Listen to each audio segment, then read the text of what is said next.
प्यारे बच्चों नमस्कार। आज कई दिनों के बाद मैं आप सबके लिए उपस्थित हुई हूँ, क्योंकि मैं अपनी ही दुनिया में बहुत व्यस्त हो गई थी। मुझे समय नहीं मिल पा रहा था, लेकिन अब कोशिश करूँगी कि मैं आगे कंटिन्यू रहूँ। इसके पहले मैंने आपके हिंदी कोर्स ए पद्य भाग के 2-3 पाठ का अर्थ सहित वीडियो मैंने शेयर किया था। अभी अगली कविता है कवि नागार्जुन की यह दंतुरित मुस्कान और फसल, जो आपके पाठ्य पुस्तक में है और आपके सिलेबस में भी है।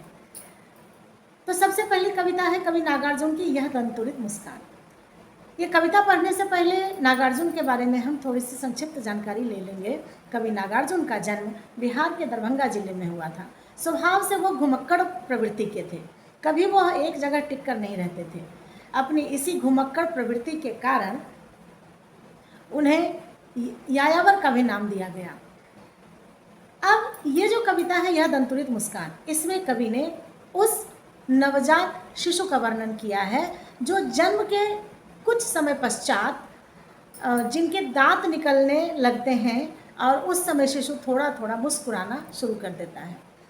इस कविता में भाव यह है कि जब शिशु जन्म लिया है तब उसके पिता उसके पास नहीं है, और जब वापस आए हैं तब तक शिशु बड़ा हो चुका है। अब उसके दांत आने वाले हैं और उस दांत भरे चेहरे से मुस्कान किस मासूमियत को बयां कर रहा है वो नागार्जुन की कविता की पंक्तियों से स्पष्ट होता है। कवि लिखते हैं कि तुम्हारी यह दंतुरित मुस्कान मृतक में भी डाल देगी जान, अर्थात कि दांत भरे मुंह से जब बच्चा मुस्कुराता है तो ये मुस्कुराहट इतनी मासूम है कि ऐसा लगता है कि ये मुस्कुराहट मृतक व्यक्ति में भी जान डाल देगी। अर्थात कितना भी निराश व्यक्ति हो वो आशावादी हो जाएगा और बच्चे की मुस्कुराहट में थोड़ा मुस्कुरा उठेगा। अगली पंक्ति है कि धूलि धूसित तुम्हारे यह गात, धूलि धूसरित तुम्हारे यह गात, छोड़कर तालाब मेरी झोपड़ी में खिल रहे जलजात। ऐसा लगता है कि तुम्हारी ये सुंदर मुस्कान देखकर ऐसा लगता है कि कमल तालाब में नहीं मेरी झोपड़ी में खिल गया है। अर्थात घर में कितनी भी उदासीनता रही होगी, लेकिन एक छोटे बच्चे के आने के बाद, छोटे बच्चे की हंसी और मुस्कुराहट के साथ घर में भी खुशियों की लहर दौड़ जाती है, जैसे एक खिला हुआ फूल हो।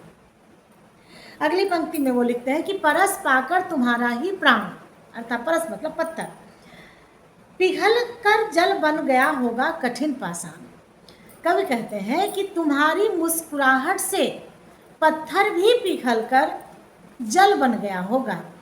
इसका तात्पर्य यह है कि कितना भी कठोर मन वाला व्यक्ति यदि शिशु की मुस्कुराहट देखेगा तो उसकी आत्मा पसीज जाएगी, द्रवित हो उठेगी और उस मुस्कुराहट में वो व्यक्ति भी मुस्कुरा उठेगा, कितना भी पत्थर दिल व्यक्ति हो तब भी। छू गया तुमसे कि झरने लग गए, शेफालिका के फूल बांस हो या कि बबूल। बच्चे का स्पर्श पाकर, कवि का कहना है कि बच्चे का स्पर्श पाकर, उसकी हंसी देखकर ऐसा महसूस हो रहा है कि जैसे बांस या बबूल के डाल से शेफालिका के फूल झरने लगे हों। शेफालिका के फूल का मतलब होता है पारिजात, जिसे आप लोग पारिजात कहते हैं। सफ़ेद रंग का और ऑरेंज डंठल होता है, जिसका नारंगी कलर का डंठल, वो फूल रात में खिलता है और सुबह होते होते पूरा गिर जाता है और गिरकर पूरे वातावरण में एक खुशबू फैला देता है। तो कवि को बच्चे की मुस्कान किसके जैसी लग रही है? शिव, ऐसा लग रहा है कि जैसे शेफालिका के फूल झड़ रहे हों और चारों तरफ अपनी खुशबू और खुशियाँ बिखेर रहे हों। अब कहते हैं कवि अपने आप को पिता दर्शा रहे हैं और पिता दर्शाते हुए लिखते हैं कि तुम मुझे पाए नहीं पहचान, देखते ही रहोगे अनिमेष। मैं इतने दिनों बाद आया हूँ तो क्या तुम मुझे नहीं पहचान पा रहे हो? देखते रहोगे और क्या तुम मुझे एकटक अपलक, अनिमेष मतलब अपलक, तुम मुझे अपलक क्यों देख रहे हो? थक गए हो? आँख लूँ मैं फिर? क्या तुम मुझे अपलक देखते देखते थक गए हो? तो क्या मैं अपनी आंखें तुमसे फेर लूं? क्या हुआ? अब आगे कवि कहते हैं कि क्या हुआ यदि हो सके परिचित न पहली बार। क्या होगा यदि हम पहली बार में परिचित ना हो सके तो? यदि तुम्हारी माँ न माध्यम बनी होती आज, मैं न सकता देख, मैं न पाता जान। अब कवि लिखते हैं कि तुम्हारी माँ तुम्हारे और मेरे बीच एक माध्यम बनी है, हम दोनों की पहचान करवाने का।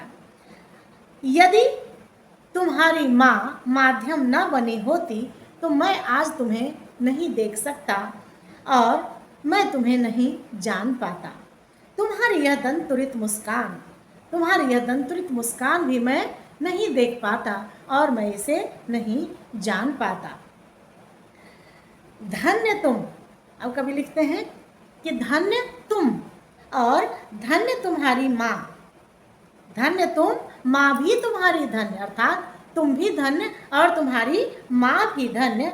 चिर प्रवासी मैं इधर, मैं अन्य।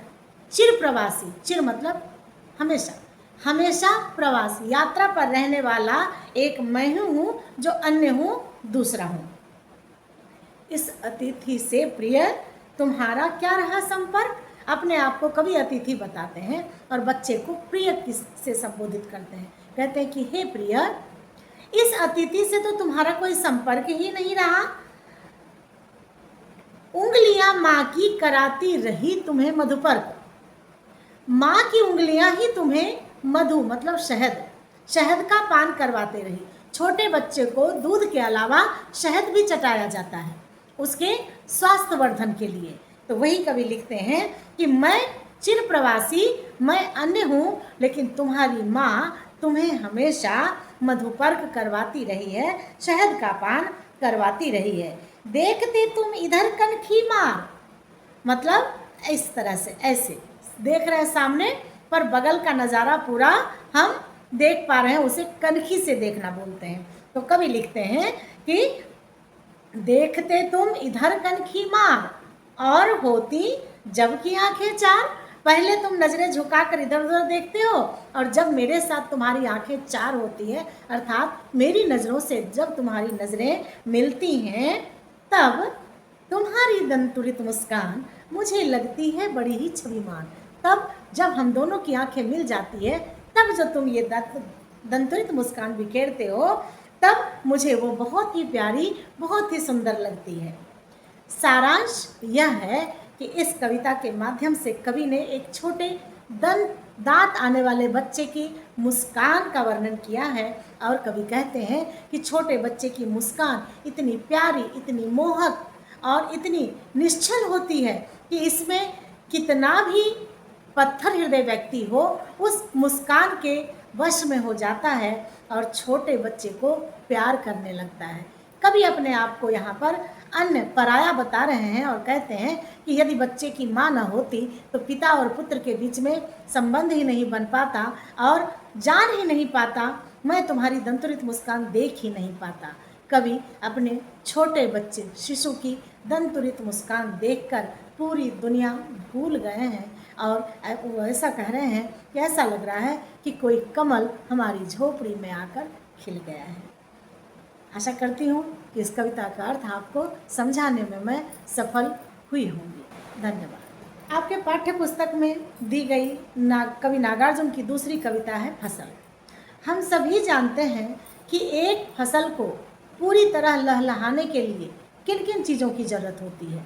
सबसे पहले अच्छी क्वालिटी की मिट्टी, दूसरा जल, तीसरा सूर्य का प्रकाश। तो इन्हीं सारी बातों को कवि नागार्जुन ने कविता की पंक्तियों में पिरोया है। लिखते हैं कवि कि एक के नहीं, दो के नहीं, ढेर सारी नदियों के पानी का जादू। ये फसल क्या है? एक बूंद दो बूंद नहीं, बहुत सारी नदियों के पानी का जादू है ये फसल। एक के नहीं, दो के नहीं, लाख लाख कोटि कोटि हाथों के स्पर्श की गरिमा है ये फसल। कवि कहते हैं कि कोई एक हाथ नहीं, दो हाथ नहीं, लाखों करोड़ों हाथ जब मिल जाते हैं तब एक फसल लहलहाता है। आगे लिखते हैं कि एक की नहीं, दो की नहीं, हजारों हजार खेतों की मिट्टी का गुणधर्म।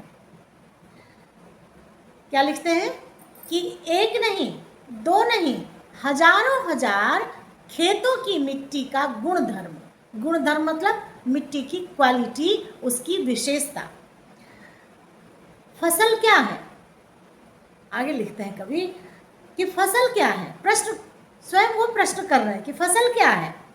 फसल और तो कुछ नहीं है, और तो कुछ नहीं है, वह नदियों के पानी का जादू है, वह हाथों के स्पर्श की महिमा है, वह भूरी काली संदली मिट्टी का गुणधर्म है, रूपांतर है सूरज की किरणों का, सिमटा हुआ संकोच है हवा की थिरकन का।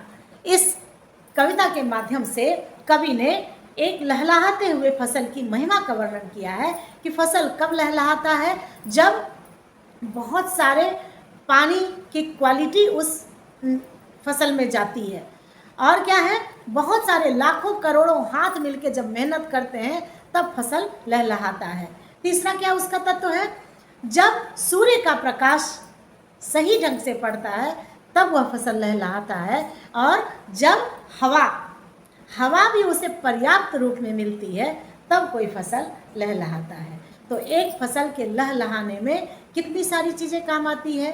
मिट्टी का गुणधर्म होना जरूरी है, हवा होनी जरूरी है, सूर्य का प्रकाश होना जरूरी है, संतुलित मात्रा में जल सिंचन जरूरी है, और ये सारी बातें मिलकर जब सब लोगों का मेहनत साथ होता है तब फसल लहलहा उठता है। कवि नागार्जुन ने फसल की महिमा का वर्णन इस प्रकार किया है।